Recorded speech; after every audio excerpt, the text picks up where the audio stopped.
தாவேகா தலைவர் விஜய் அவர்கள் தமிழ்நாடு சிஎம் பதவியேற்றார். மக்களே, பதவியேற்றவுடன் ஒரு 3 திட்டங்களை கையெழுத்து போட்டிருக்காரு.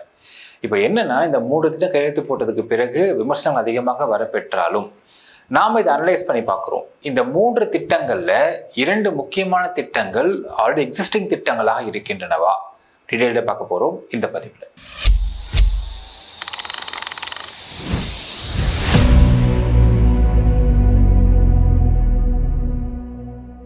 அன்பார்ந்த மக்களுக்கு வணக்கம். நான் உங்கள் கார்த்திக் பிள்ளை அண்ட் வெல்கம் டு தி கேடி. நேற்று திரு விஜய் அவர்கள் தமிழ்நாடு சிஎம் பதவி ஏற்றிருக்கார். மக்களே, இப்போ பதவி ஏற்றதுமே எல்லாரும் நான் ஃபர்ஸ்டே சொல்லியிருப்போம், இது அவருக்கு ஒரு முள்படுக்கை அப்படின்னு சொல்லியிருந்திருப்போம். ஏனென்றால் இவர் வெளியிட்டிருக்கக்கூடிய தேர்தல் அறிக்கைகள்லாம் நிறைவேற்றணும் அப்படின்னா நம்ம அமெரிக்காட்ட இருந்தால் காசு வாங்கி ஆகணும்.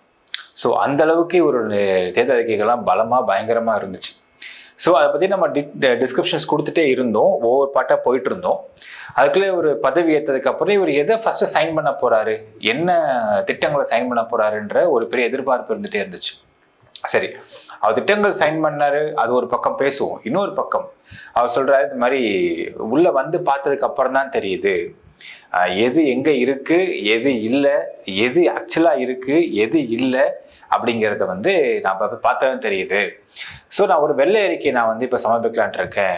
So from there I want take it forward அப்படின்னு சொல்றாரு. சரி, இப்போ ஒரு தமிழ்நாட்டுடைய நிதி நிலைமை வெள்ளை அறிக்கைன்னா என்ன இருக்க போகுது அப்படின்னு கேட்டா, ஒரு தமிழ்நாட்டுடைய எக்ஸ்பெண்டிச்சர்ஸ் எவ்வளவு, இன்கம் எவ்வளவு, ஒரு டெபிசிட் இருக்கு, இதுதான் வெள்ளை அறிக்கை. இப்போ இந்த வெள்ளை அறிக்கை அப்படிங்கிறத நீங்க கூகுள்ல போய் பார்த்தாலே, நீங்க தமிழ்நாடுடைய வெப்சைட்ல பார்த்தாலே கிளியரா தெரியும் எவ்வளோ பட்ஜெட்ஸ் போடப்படுது, எவ்வளோ ஒதுக்கப்படுது பட்ஜெட்ஸில் அப்படிங்கிறது ரொம்ப தெளிவாக பப்ளிக் ஃபாரமில் எல்லாருக்கும் தெரியும்படி தான் டிரான்ஸ்பரண்ட்டாக இது வரைக்குமே இருக்குது. இப்போ நம்ம என்ன கேள்வி வருதுன்னா, ஒரு சிஎம்மாக ஆசைப்படக்கூடிய திரு விஜய் அவர்கள், அவர் கூட ஐஆர்எஸ் ஆஃபீஸ்லாம் வச்சிருக்கிறாரு. அப்படி இருக்கக்கூடிய திரு விஜய் அவர்கள் இந்த தமிழ்நாட்டில் எவ்வளவு பட்ஜெட் வருது, எவ்வளோ எக்ஸ்பெண்டிச்சர்ஸ் ஆகுது, எதுக்குள்ள எக்ஸ்பெண்டிச்சர் ஆகுது அப்படிங்கிறத கூட அலசி ஆராயாம தேர்தல் வாக்குறுதிகளை கொடுத்துட்டாரா அப்படிங்கிற அடுத்த ஒரு கேள்வி எழுது. அப்போ என்ன நமக்கு ஊர்ஜனமாக இந்த இடத்துல அப்படின்னு பார்த்தீங்கன்னா, கொடுக்கப்பட்ட தேர்தல் வாக்குறுதிகள்லாம் இங்க உள்ள மக்களை கவரும் விதமாக கவர்ச்சிகரமாக கொடுக்கப்பட்டதானே தவிர ப்ராக்டிகாலிட்டியை அசியூம் பண்ணி அனலைஸ் பண்ணி கால்குலேட் பண்ணி கொடுக்கப்பட்ட வாக்குறுதிகள் கிடையாதா அப்படின்ற ஒரு பெரிய கொஸ்டின் மார்க் இங்கே வர ஆரம்பிச்சிருச்சு மக்களே. சரி, இப்போ அடுத்தது அவரு முதல்ல சிஎம் ஆனதுக்கு பிறகு சைன் பண்ண 3 திட்டங்களை ஃபர்ஸ்ட் பார்த்துருவோம். ஃபர்ஸ்ட் திட்டம், அதாவது என்ன சொன்னார்னா, தேர்தல் வாக்குறுதியில் யாராருக்கெல்லாம் அதாவது எலிஜிபிலிட்டி பீப்புள் அவங்களுக்கு ஒவ்வொரு மாதமும் 200 யூனிட் இபி ஃப்ரீயாக கொடுக்கப்படும் அப்படின்னு தான் வாக்குறுதி கொடுத்துருந்தார். தகுதி பெற்றவர்களுக்கு அப்படின்ற வார்த்தை கொடுத்திருந்தார், ஒவ்வொரு மாதம் அப்படின்ட்டு. நேற்று என்ன அறிக்கை வெளியிட்டிருக்காங்க, என்ன திட்டம் வெளியிட்டிருக்காங்க, இது போட்டிருக்காருன்னு பார்த்தீங்கன்னா, ஒரு குழப்பமே இருக்கு. என்னன்னா, 2 மாதங்களுக்கு 500 யூனிட்டுகள் வரை மின்சாரம் பயன்படுத்தும் வீட்டு மின் நுகர்வோர்களுக்கு 2 மாதங்களுக்கு 200 யூனிட்டுகள் கட்டணமில்லா மின்சாரம் வழங்கப்படும் அப்படின்னு. இது என்னன்னா, உங்களுக்கு கன்ஃபியூஷன் இருக்குன்னா, திரு திருமாவளவன் பேசியிருப்பார். 2 மாசத்துக்கு மட்டும் நீங்க கொடுக்குறேன்னு சொல்றீங்க, அதை தொடர்ந்து கண்டினியூ பண்ணா சரியா இருக்கும் அப்படின்னு பேசியிருப்பார். இன்னொரு பக்கம் இல்லைங்க, இது ஒரு பிரிண்டிங் மிஸ்டேக்கு, இல்லை டைப்பிங் மிஸ்டேக்கு, இதை அசம்பிளிங் மிஸ்டேக்குன்னு சொன்னா கூட இல்லைங்க, நான் 500 யூனிட்டுக்கு உள்ள பயன்படுத்துறவங்களுக்கு 200 யூனிட் ஃப்ரீ ஃபார் ஃபுல் ரெஜிம்க்கு, 500 யூனிட்டுக்கு மேலே பயன்படுத்துறவங்களுக்கு 100 யூனிட் ஃப்ரீ, நான் அப்படிதான் அதை மீன் பண்றேன் அப்படின்னு திரு விஜய் அவர்கள் சொன்னாலும் சரி. இப்போ நம்ம அப்படியே எடுத்துக்கலாம், 2 மாசத்துக்கு கிடையாது, இது 5 வருஷத்துக்கு தான் எடுத்துக்கலாமே.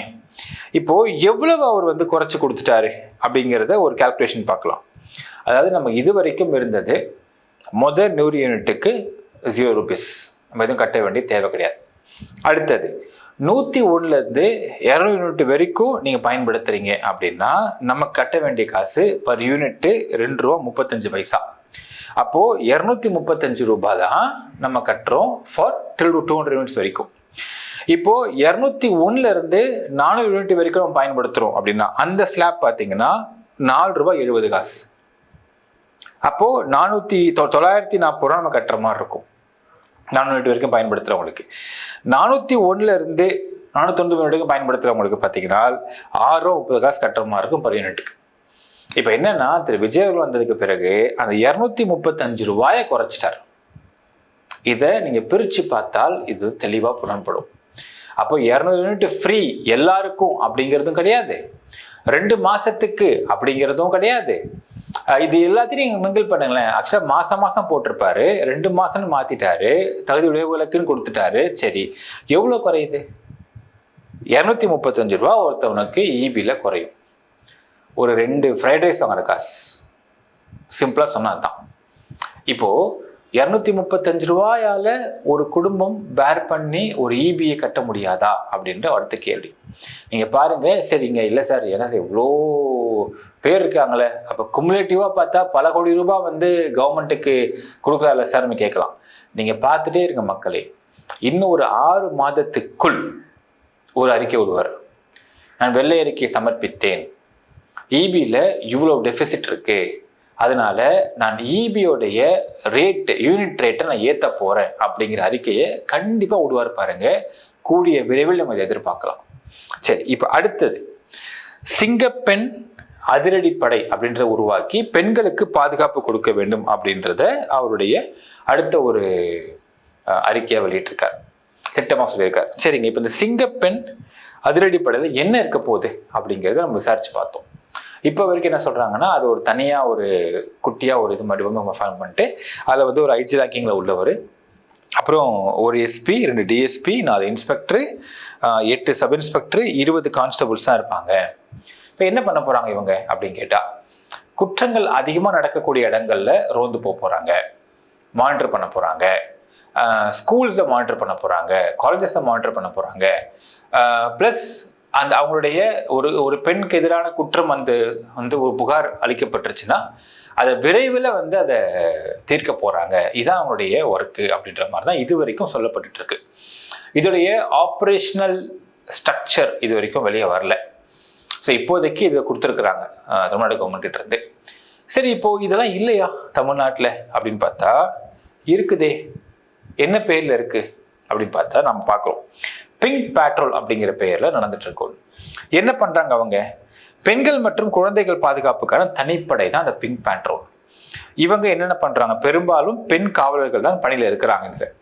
அடுத்தது பள்ளி, கல்லூரி, பேருந்து நிலையம், மெட்ரோ, இரவு நேர பகுதிகளில் போன இடங்களில் ரோந்து போறாங்க. இப்போ இவர் சொன்ன இந்த சிங்கப்பெண்ணும் சரி, பிங்க் பேட்ரோலும் சரி, ஒரே வேலை தான் பண்ணிட்டு இருக்காங்க. அடுத்தது ஈவ் டீசிங், ஸ்டாக்கிங், ஹராஸ்மெண்ட் போன்றவற்றை தடுக்கிறாங்க. இப்ப இவர் சொன்னதும் அதே தான், நடந்துட்டு இருக்கிறதும் அதே தான். அடுத்தது ஜிபிஎஸ் வசதி மூலம் கண்ட்ரோல் ரூமுக்கு உடனே இணைக்கிறதுக்கான ஃபெசிலிட்டி கொடுத்துருக்குறாங்க. அடுத்தது 1091 மற்றும் 1098 அப்படிங்கிற நம்பர்லாம் கொடுத்து அந்த நம்பர் மூலிமா கான்டாக்ட் பண்ணி உடனே இணைக்கிறதுக்கான வசதிப்படுத்தி கொடுத்துருக்குறாங்க. அப்படிங்கிறதுலாம் பிங்க் பேட்ரோல் பண்றாங்க. இப்போ அடுத்தது, இப்போ இந்த மாதிரி பெண்களுக்கு எதிரான குற்றங்கள் உள்ள வந்தா நடவடிக்கை உடனே எடுக்காத அளவுக்கு தான் தமிழ்நாட்டுடைய போலீசிங் இருக்கா அப்படின்னு கேட்டா அதுவும் இல்லை. உங்களுக்கு நமக்கு AWPS சொல்லுவாங்க, ஆல் விமன் போலீஸ் ஸ்டேஷன். இது இவங்க குடும்ப வன்முறை, பாலியல் தொல்லை, டவுரி ஹராஸ்மெண்ட், சைபர் ஹராஸ்மெண்ட் இதெல்லாம் வந்து இவங்க டேக் கேர் பண்ணிக்கிறாங்க அப்படிங்கிறதும் இருக்கு தமிழ்நாட்டில். சரி, அடுத்தது சார், இப்போ நீங்க சொல்லிட்டீங்க சென்னை மெட்ரோல பிரச்சனை தான், அங்கேயும் இருக்கு. சென்னை மெட்ரோ பிங்க் ஸ்குவாட்னு ஒன்று இருக்கு. அவங்க என்ன பண்றாங்கன்னா, இந்த அவங்களாம் மார்ஷல் ஆர்ட்ஸ் பயிற்சி பெற்ற பெண்கள். அவங்க கிட்ட அவங்க சைட்ல பாத்தீங்கன்னா ஒரு ஆயுதம் வச்சிருப்பாங்க. ஸோ மார்ஷல் ஆர்ட்ஸ் பயிற்சி பெற்ற பெண்கள் பாதுகாப்புல அங்கே நியமிக்கப்பட்டிருக்காங்க. அடுத்தது மெட்ரோ ரயில் மற்றும் நிலையங்கள்ல கண்காணிச்சுட்டே இருக்கிறாங்க. பெண்களுக்குன்னா உடனடியாக உதவி பண்றதுக்கும் அவங்க வேலை பார்த்து தான் இருக்கிறாங்க. ஸோ 3 இடமும் கிளியர். அடுத்தது விமன் ஹெல்ப்லைன்ஸ் இருக்கா அப்படின்னு கேட்டா அதுவும் இருக்கு. 1091 இருக்குங்களா, 181 விமன் எமர்ஜென்சி சப்போர்ட் அது நடந்துகிட்டு இருக்குங்களா, 181 நீங்க கால் பண்ணீங்கன்னா டைரக்டா விமன் எமர்ஜென்சி சப்போர்ட் போயிடும். அடுத்தது 198 சைல்ட் ஹெல்ப்லைன் இருக்குங்களா. சரி, இப்போ அடுத்த இன்னொன்று இருக்கு சார். இப்போ இதெல்லாம் வந்து கால் பண்ணி பேசி போய் அதுக்கப்புறம் அவங்க வந்து இதெல்லாம் பெரிய ப்ராசஸாக இருக்கே சார்ன்னு சொன்னீங்கன்னா அதுக்கும் ஒரு ஃபெசிலிட்டி இருக்கு தமிழ்நாட்டில், காவலன் ஆப். அந்த ஆப்பை நீங்கள் 3 டைம்ஸ் ஷேக் பண்ணால் நீங்கள் எந்த ஸ்பாட்டில் இருக்கீங்களோ அந்த ஸ்பாட்டை உங்கள் பிரச்சனைன்னு சொல்லிட்டு அந்த ஸ்பாட்டில் போலீஸ் பேட்ரோல் வந்துடுவாங்க. ஸோ இதுவுமே இருக்குது. ஸோ 1091 விமன் ஹெல்ப்லைன் இருக்கு, 1098 சைல்ட் லைன் இருக்கு, 181 விமன் எமர்ஜென்சி சப்போர்ட் இருக்கு. இப்போ இவங்க இன்னொரு விஷயம் கேள்விக்கலாம், சார் ஸ்கூல் காலேஜஸ்ல அவங்க வராங்களா அப்படின்னு கேட்டா அதுவும் வராங்க. ஸ்கூல் காலேஜஸ்ல முன்னாடி பிங்க் பேட்ரோல் கண்டிப்பாக நின்று கொண்டிருக்கும், இப்போவுமே நிற்கதான் செய்யுது. அடுத்தது பைக் பேட்ரோல் நிற்கிறாங்க. ஆன்டி ஈவ்டீசிங் ஸ்குவாட் இயக்கப்பட்டுக்கிட்டு இருக்காங்க ஸ்கூல்ஸ் அண்ட் காலேஜஸ் கிட்ட. சரி, அடுத்தது சிசிடிவி சர்வேலன்ஸ் இருக்கிறாங்க, ஸ்மார்ட் கண்ட்ரோல் ரூம்ஸ் இருக்கு. ஸோ பெண்கள் பாதுகாப்பு கண்காணிப்பு மையங்கள் அமைக்கப்பட்டிருக்கு தமிழ்நாட்டில் இது வரைக்கும். இப்போ சிங்கப்பெண்ணுக்கும் இதுக்கும் என்னங்க பெரிய வித்தியாசம் இருக்கு அப்படின்னு கேட்டா, இதுவரையில் வந்த ரிலீஸ் படி பார்த்தீங்கன்னா இந்த சிங்கப்பெண் அதிரடிப்படையில் வந்து சில என்ஜிஓஸ் நாங்கள் போட்டுருவோம். என்ஜிஓஸை போட்டோம்னா எப்படின்னா, இப்போ இது வரைக்கும் பிங்க் பேட்ரோல் அப்படிங்கிறது வந்து இட் இஸ் அன் ரியாக்டிவ் பாடியாக இருக்கு. நம்ம வந்து ப்ரிவென்டிவ் பாடியாக பண்ண போகிறோம், ப்ரிவென்டிவ் ப்ளஸ் சோஷியல் மொபிலைசேஷன் மாடலாக பண்ண போகிறோம் அப்படின்னீங்கன்னா, இதுக்கும் நம்மகிட்ட இருக்கு சமூக நலத்துறை அப்படிங்கிற ஒரு துறையே நம்ம தமிழ்நாட்டில் இருக்கு. அது வந்து connected to the police department தான். போலீஸ் டிபார்ட்மெண்ட்ல இப்போ இங்க சில பெண்களுக்கு வந்து தப்பா அவங்க வந்து ஒரு தொழில் பண்ணிட்டாங்க அப்படின்னால் அந்த பெண்களை சமூக நலத்துறையில கொண்டு போய் கொடுத்து அவங்களோட மறுவாழ்வுக்கான வேலைகள் பார்த்து எல்லாமே நடந்துட்டு தான் இருக்கு. and that is connected to another NGOs also. So என்ஜிஓஸ்ல சைல்ட் லைனுக்கும் பண்றாங்க, பெண்களுக்கும் பண்றாங்க. பெண்களுக்கு எதிராக குற்றம் பண்றவங்களுக்கு ஹோம்ஸ் இருக்கு, சின்ன பசங்க ஹோம்ஸ் இருக்கு. சமூக நலத்துல வந்து 18+ வந்து உள்ள அவங்க மறுவாழ்வுக்கு ஹெல்ப் பண்றாங்க, அது கூட என்ஜிஓஸ் கனெக்ட் ஆயிருக்காங்க.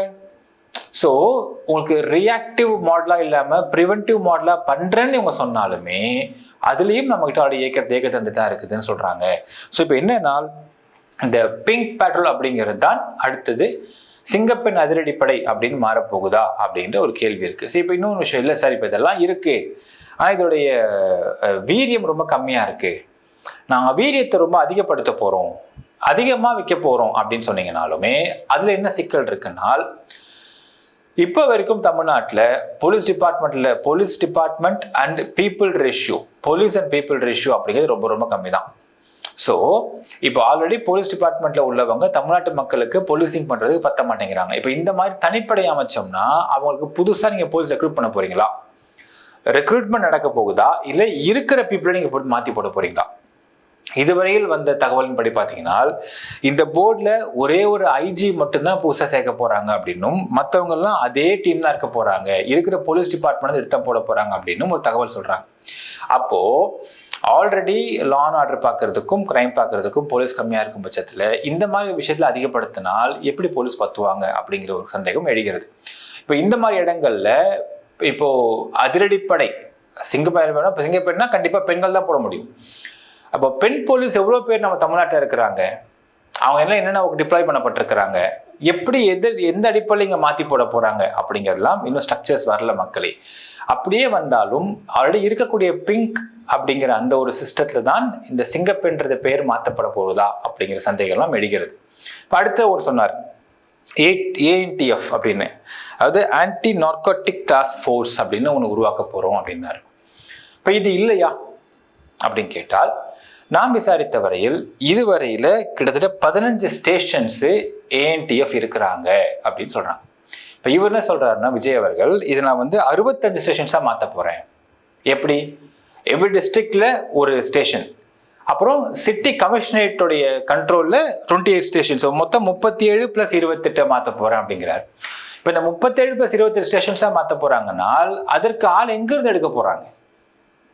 சேம் போலீஸ் டிபார்ட்மெண்ட் எடுக்க போறாங்க இல்லைங்களா?